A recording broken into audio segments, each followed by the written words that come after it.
आज हम सेंट्रीपेटल और सेंट्रीफ्यूगल फोर्स के विषय में बात करेंगे। तो साथ में टेंशन किस तरह से काम करता है और सर्कुलर मोशन में सेंट्रीफ्यूगल फोर्स और सेंट्रीपेटल फोर्स कैसे काम करता है। तो आप यहाँ देख पा रहे हैं, ये छोटा सा आलू है, 50 ग्राम का है और ये एनसीईआरटी फिजिक्स की बुक है, करीब 400 ग्राम या आधा किलो के आसपास है। इसको उठाने के लिए हम इस तरह से हाथ से, दोनों हाथ का इस्तेमाल कर रहे हैं, तब ये उठा पा रहे हैं। अब इसको सेंट्रीफ्यूगल फोर्स के द्वारा हम केवल एक हाथ से उठा सकते हैं, यानी 50 ग्राम का आलू इस 500 ग्राम यानी आधा किलो का जो बुक है उसको उठा लेगा। कैसे, आइए देखते हैं। यहाँ पर तो हम इसको ऐसे रोटेट करेंगे तो देखिए सेंट्रीफ्यूगल फोर्स लग रहा है और ये सेंट्रीफ्यूगल फोर्स बुक को उठा ले रहा है। तो ऐसे में सेंट्रीफ्यूगल फोर्स इसके वेट से ज़्यादा हो जा रहा है। इसका वेट यहाँ पर सेंट्रीपेटल फोर्स का काम कर रहा है। जब हम एंगुलर वेलोसिटी ओमेगा से रोटेट कर रहे हैं तो एम आर ओमेगा स्क्वायर यानी सेंट्रीफ्यूगल फोर्स जो बाहर की तरफ लग रहा है इस तरह से, वो ज़्यादा हो जा रहा है इसके सेंट्रीपेटल फोर्स या इसके वेट से बुक के, इसलिए इसको ऊपर उठा ले जा रहा है। तो इस तरह से प्रैक्टिकली हमने आपको यहाँ पे दिखाने की कोशिश किया कि सेंट्रीफ्यूगल फोर्स क्या है और इसका वेट जो है अंदर की तरफ सेंट्रीपेटल फोर्स का काम कर रहा है, बुक का वेट।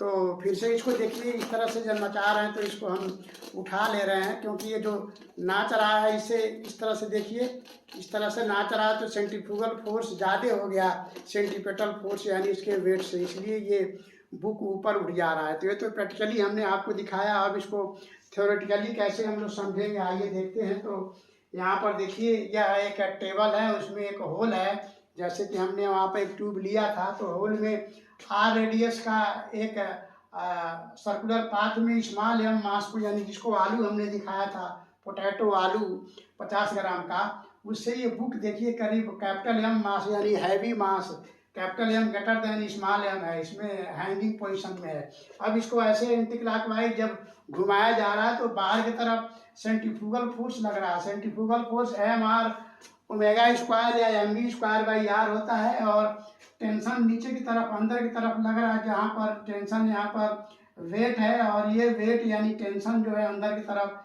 सेंट्रीपेटल फोर्स का काम कर रहा है। अब कंडीशन ये है कि अगर सेंट्रीफ्यूगल फोर्स सेंट्रीपेटल फोर्स के बराबर होगा तो ये आर रेडियस के सर्किल में कांस्टेंट एंगुलर वेलोसिटी से घूमता रहेगा और इक्विलिब्रियम मेंटेन रहेगा, ना ये नीचे जाएगा ना ऊपर जाएगा। उसी आर रेडियस के सर्कुलर पाथ में जो आलू है यानी स्मॉल एम है, इस कैपिटल एम मास को बैलेंस कर लेगा। तो इस तरह से ये घूमता रहेगा और ये जहाँ है वहीं तो रुका रहेगा। लेकिन जैसे ही सेंट्रीफ्यूगल फोर्स सेंट्रीपेटल फोर्स से कम हो जाएगा तो ये हैवी मास यानी बुक जो हमने लिया था वो नीचे आने लगेगा। देखिए कैपिटल एम जी नीचे आने लगेगा अगर सेंट्रीफ्यूगल फोर्स कम हो जाएगा सेंट्रीपेटल फोर्स से। तो अब अगर हम इसको इतना तेज घुमाएं कि ओमेगा ज़्यादा हो जाए तो सेंट्रीफ्यूगल फोर्स जो है सेंट्रीपेटल फोर्स से ज़्यादा हो जाएगा। ऐसे में जब सेंट्रीपेटल फोर्स